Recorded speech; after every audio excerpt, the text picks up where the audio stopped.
Nah, ini adalah kata kuncinya dalam gadai. Itu harus punya escape plan atau perencanaan yang baik agar kita bisa kembali tidak kehilangan emasnya dengan kita tebus emasnya. Apa strateginya itu?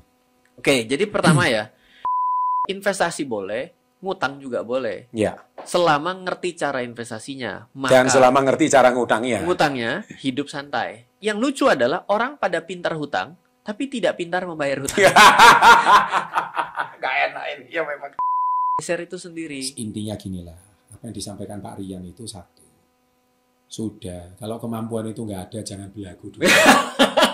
Intinya itu seperti itu sudah. Kalau enggak gadaimu tuh penting jual, nggak usah gadai. Karena jadi rugi. Sahabat entrepreneur, salam hebat luar biasa. Selamat datang kembali di channel Success Before 30 dengan Level Up Podcast. Di mana kali ini seperti biasa kita kedatangan narasumber favorit kalian, yaitu Bapak Rian Filbert. Saya mau minta waktunya ini terakhir itu 1 tahun lebih yang lalu. Kita waktu itu lebih banyak bahas forex, tapi kali ini kalau nggak salah kita udah bahas 4 episode tentang emas ya. Siap. Dan ini memang sebuah topik yang menarik. Saya baru tahu juga ketika ngobrol dengan beliau ini pasti ada sesuatu yang baru. Padahal saya ini ngobrol udah berpuluh-puluh episode berjilid-jilid, pasti ada sesuatu yang baru. Saya ini bingung, setiap kali ngobrol pasti ada aja. Beda instrumen. Aduh, instrumen yang sama pun pasti ada yang baru. Saya pikir ini udah mentok nih, saya gali pasti keluar lagi. Ini kayak air sumur. Ini ada aja digali itu dapat aja ilmunya. Yang ini apa tentang strateginya lah, kemudian wah yang lalu-lalu. Silakan Anda tonton 3 video kita sebelumnya. Nah, di video kita kali ini kita akan bahas tentang gadai emas. Wah, seru ini ya. Ini, apa? Nih. Setelah yang satu ini. Welcome to Success Before 30 Level Up Podcast. Oke, kita kembali soal topik emas. Pokoknya kalau ngomong soal emas itu banyak yang seneng ini. Iya kan, kayaknya gampang lah. Terutama para wanita selalu menarik, betul. Selalu menarik ini ya. Nah, kita bicara soal belakangan ini kan emas digital ya. Emas digital itu saya kalau melihat pegadaian itu ada di tagline-nya itu kalau kita sebelum ke pegadaian ada tulisannya gadai emas. Iya. Sebenarnya gadai emas itu gimana sih? Ya, kalau gadai emas itu sebenarnya adalah ketika kita punya emas fisiknya ya. Kita punya emas fisiknya, lalu kita ada kebutuhan atas uang, tapi kita ngerasa sayang, kita nggak mau emasnya dijual. Kita bisa titipkan ke pegadaian, diberikan nilai tertentu. Biasanya bisa 80-90% dari emas tersebut. Kita hitungannya langsung lah.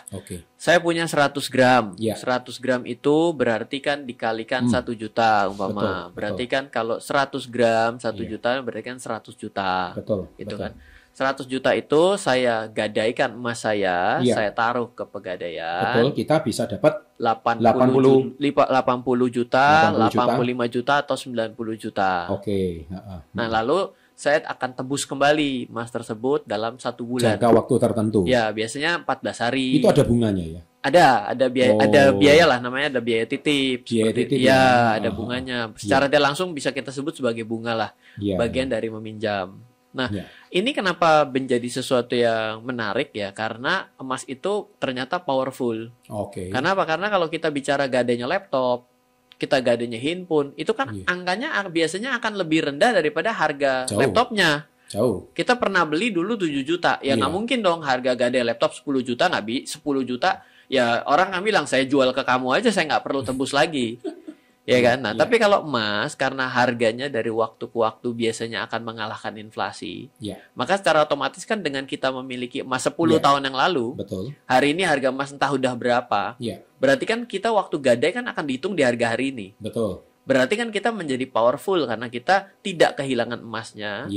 Karena kita tentunya kalau biar kita tidak kehilangan emasnya, kita harus tebus dong.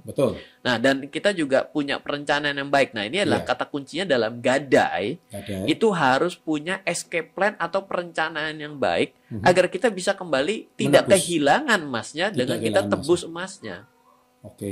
Jadi ini adalah satu strategi. Apa strateginya itu? Jadi pertama ya, biasanya jangan menjadi suatu pinjaman yang atau kebutuhan yang jangka panjang. Ini bukan temannya gadai. Jangan pinjaman jangka panjang. Mending dijual sekalian ya. Betul. Sayang, ya kan? Nah, yang kedua adalah kalaupun bukan pinjaman jangka panjang, biasanya tujuannya untuk kegiatan-kegiatan yang sifatnya produktif. Kegiatan sifatnya produktif. Ataupun kegiatan konsumtif tapi sudah tahu bagaimana cara nebusnya. Iya. Jadi bukannya wah saya pokoknya entah deh gimana yang penting biar saya nggak akan kehilangan. Oh, malah hilang sekalian. Kan sayang dong. Masa kita sudah gadai 80 dengan 80 juta kita terima. Saya pokoknya karena saya bilang contoh jangan dibuat menggadai itu untuk uang sekolah anak, itu ya jangan. Kalau menjadi alat tunda misalnya, saya akan gajian nanti akhir bulan. Nah, itu masih bisa. Jadi ini malah justru bagus karena kita bisa menjadi alat tunda yang baik gitu ya. Misalnya saya nggak punya kartu kredit misalnya. Kalau kayak saya kartu kredit pun kan akan sangat mahal karena ada namanya gestun kata orang tuh kan itu udah dilarang kan. Nah ini menjadi sesuatu yang legal, cepat dan universal. Di mana-mana ini diakui gitu loh. Jadi sebenarnya ini adalah salah satu keunggulan dalam emas itu menjadi suatu investasi yang memang kolateral. Asetnya itu memang punya tingkat dijual gampang, digadai itu nilainya tinggi. Kalau emas bisa 90%, alat elektronik nggak bisa 90%. Gitu. Nggak bisa. Kecil sekali dan turun lagi. Bisa 50, udah bagus. Dengan nilai sekarang lagi. Itu bukan nilai kita beli. Ya. Contoh kita beli 7 juta, nilai sekarang 3 juta, kita dapatnya separuh lagi dari nilai kita. Gitu. Jadi memang ini menjadi suatu yang baik. Tapi kalau ingat, kan enggak ya. Kalau yang baik dalam kita, bagaimanapun ketika kita menggadai itu kan sedang berhutang. Tetap harus punya perencanaan keuangan. Sedang berhutang, catat guys. Sedang berhutang. Bukan uangmu. Iya. Oke, memang itu emas kamu, tapi emas kamu itu ada resiko bisa hilang. Betul. Tapi tolong ini sifatnya gadai, ini kan sifatnya sementara. Betul. Gitu. Nah, pastikan secara keuangan kita punya kemampuan bayar. Biasanya dari pendapatan, kemampuan bayar atas hutang yang sehat itu cuma 30%-nya. Pendapatan, rumusnya gimana? Pendapatan. Pendapatan, kemampuan bayar hutang yang baik itu 30% dari pendapatan. Kemampuan bayar, dari hutang adalah 30%. 30%. Ini teorinya ya. Iya. Sama dengan 30% dari pendapatan kita. Sehingga jangan sampai kita itu terlalu gambling ya. Betul. Jadi pendapatan kita misalkan 10 juta, harusnya yang maksimal bisa dipakai untuk bayar itu adalah 3 juta. 3 jutanya. Itu maksimal ya. Betul. Kalau lebih kita, saya punya 10 juta kok. Saya pede-pede aja. Ya penting saya bisa ambil 10 juta juga. Iya. Nah itu bayar. Nanti takutnya ada apa-apa. Bayar hutangnya bisa, tapi ngutang lagi dong. Iya. Jadi nggak selesai. Selalu kayak gitu. Itu bukan menyelesaikan masalah tanpa masalah, itu menyelesaikan masalah dengan masalah baru. Biasanya dalam orang yang tidak begitu bagus secara perencanaannya, pengetahuan mengenai gadai emasnya tidak baik, ya dia akan akhirnya akan terjebak dengan keadaan seperti itu. Setuju. Nah, lain daripada itu, kalau tadi kan kita berbicara dalam kaidahnya untuk kebutuhan investasi, untuk kebutuhan bisnis, untuk kegiatan konsumtif kan nggak salah. Yang ketika kita bicara mengenai investasi, ini kita mau nyenggol dikit nih Pak. Kita di seri sebelumnya sempat ngomong ada dari 7 level ada yang namanya berkebun emas. Setuju. Ini saya mau senggol di bagian ini. Di bagian berkebun emas. Agar jangan sampai ini malah terjadi. Gadai emas itu, yang namanya kebun emas tuh gini Pak, dia punya uang senilai 100 gram. Dia pergi ke toko emas, dia beli 100 gramnya. Lalu yang 100 gram dia gadai. Dapat dong uang 90%. Jangan deh 80 deh. Dapatlah uang misalkan 100 gram, katakanlah 100 juta ya. Dapat 80 gram dong. Dapat 80 gramnya dibalikin, pergi lagi ke toko emas Pak.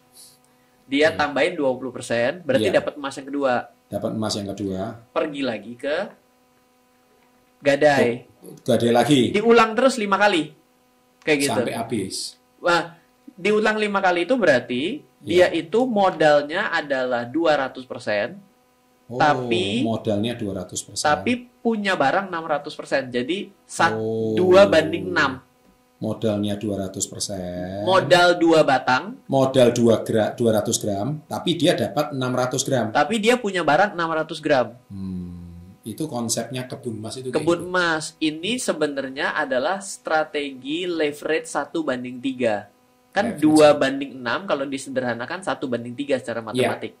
Jadi punya 1 barang, tapi kalau naik rasa 3 barang. Rasa 3 barang. Tapi jangan lupa, punya 1 barang, kalau turun rasa 3 barang. Rasa 3 barang juga. Jadi jangan cuma mau naiknya doang. Betul. Nah, dalam hitung-hitungan gadai, bila ini dilakukan, maka sebenarnya dalam rentang waktu 20 tahun terakhir, itu yang berhasil mendapatkan keuntungan ketika melakukan kegiatan kebun emas ini cuma hanya dari rentang 2010 sampai 2013.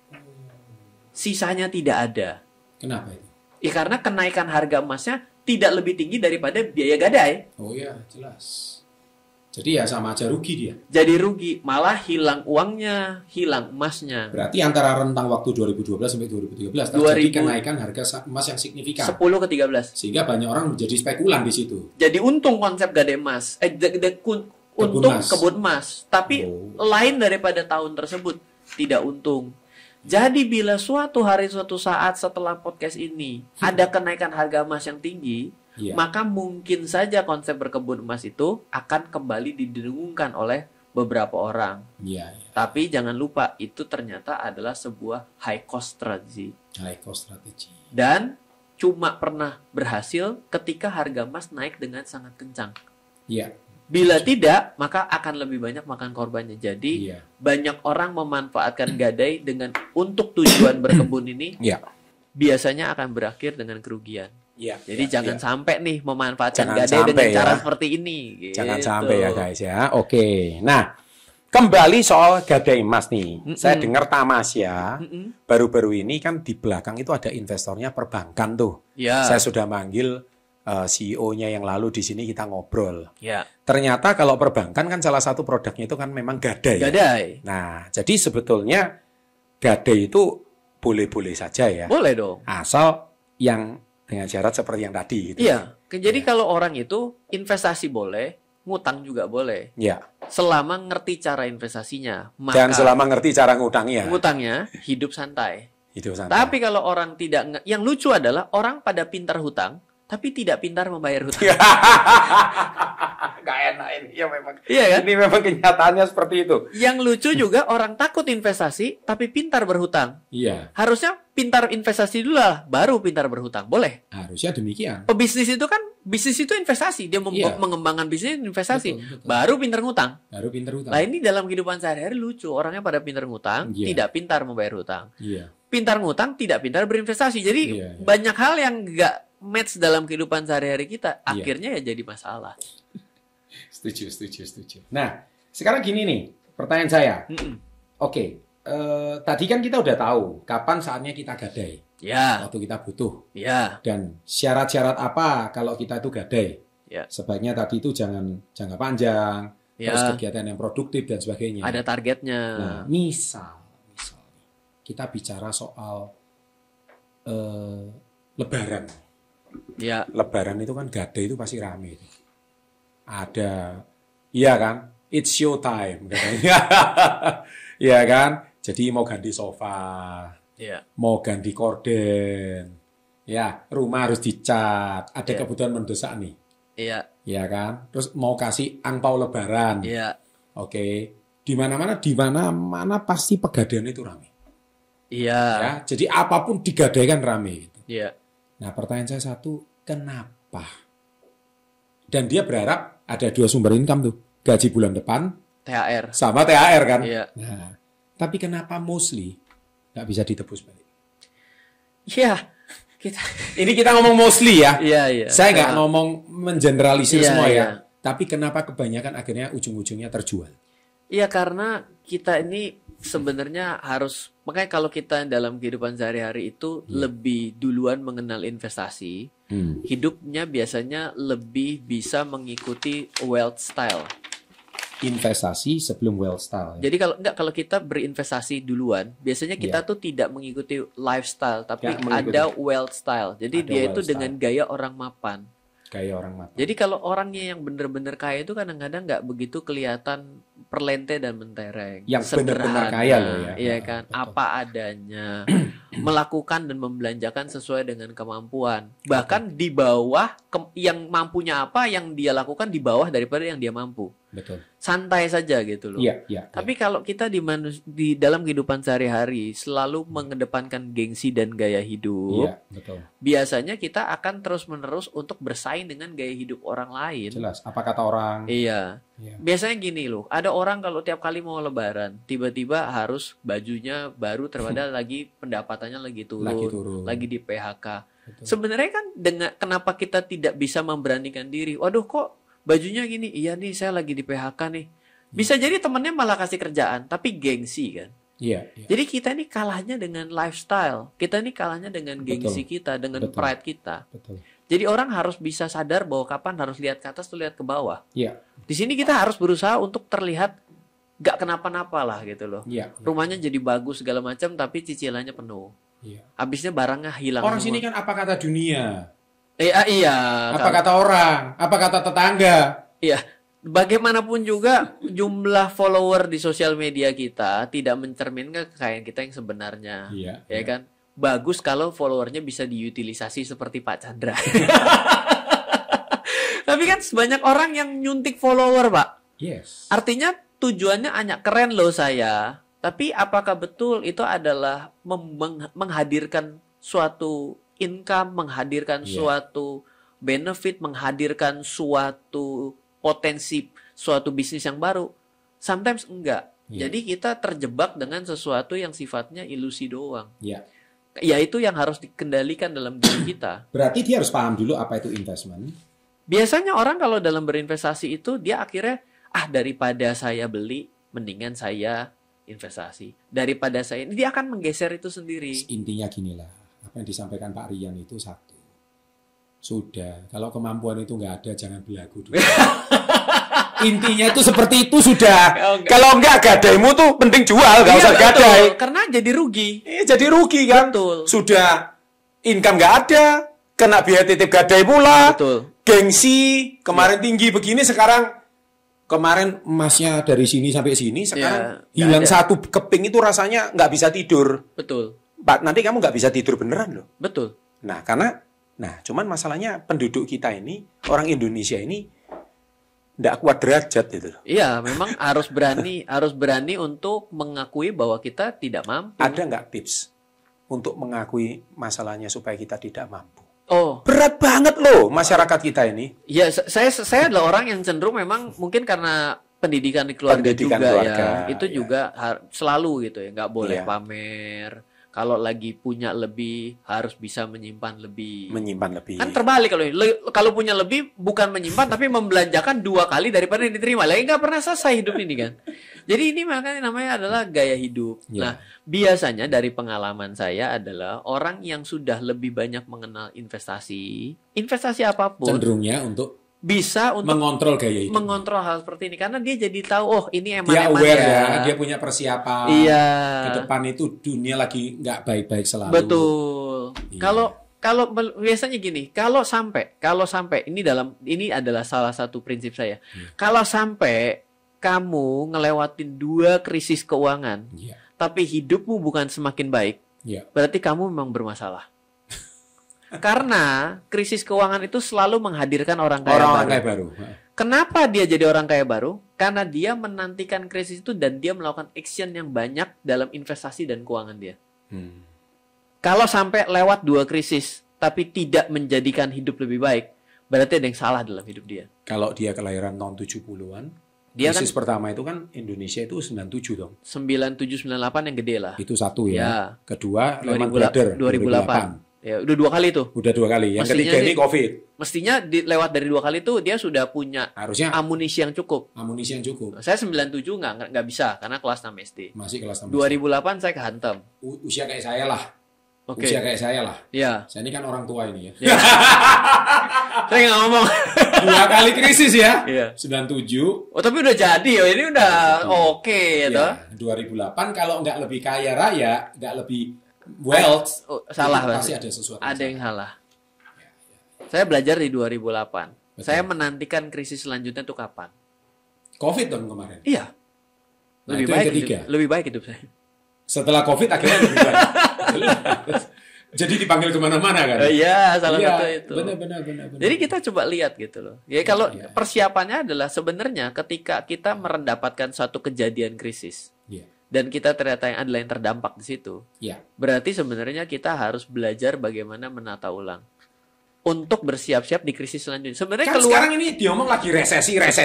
Ya, ini masih ini menanti ini. Masih lanjutan nih. Masih lanjut ini karena ya. dari 2020 kan terlalu dekat ya. Jadi ini tema topik kita kali ini. Kalau nggak 2 kali krisis nggak lebih kaya raya karena kamu nggak tahu ilmu ini. Berarti belum belajar. Karena belum belajar. Belum belajar.